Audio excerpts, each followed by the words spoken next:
বিকাশে, আহা কি ফুর্তি আকাশে বাতাসে, সালামি দিন বিকাশে, সালামি দিন বিকাশে। ঈদের চাঁদ উঠলেই মুখে মুখে একটাই কথা, এই এবারে সালামি দিবা না?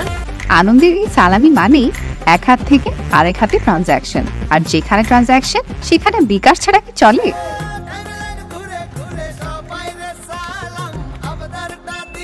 ডিজিটাল বাংলাদেশে সালামিকে আরো সহজ করতে বিকাশ তাই ঈদের আগেই বানিয়ে ফেললো ঈদ সালামি সং।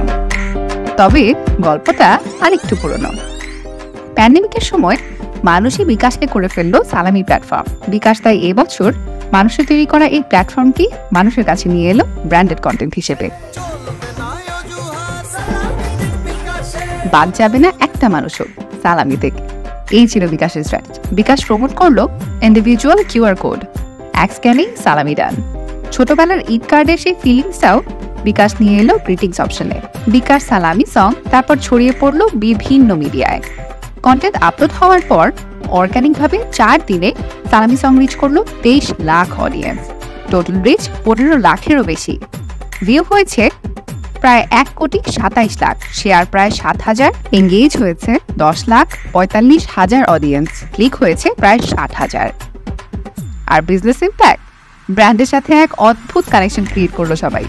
এবছর সালামি ট্রান্সফার হয়েছে গত বছর থেকে 143% বেশি। নতুন একটা মিনিংফুল রিলেশনশিপ, সাথে মেমোরেবিলিটি, এঙ্গেজিং এক্সপিরিয়েন্স আর ইউনিক কানেকশন ক্রিয়েট করার মাধ্যমে হয়ে গেল দারুণ একটা ব্র্যান্ডেড কন্টেন্ট। ঈদে তাই সবার মুখে মুখে ছিল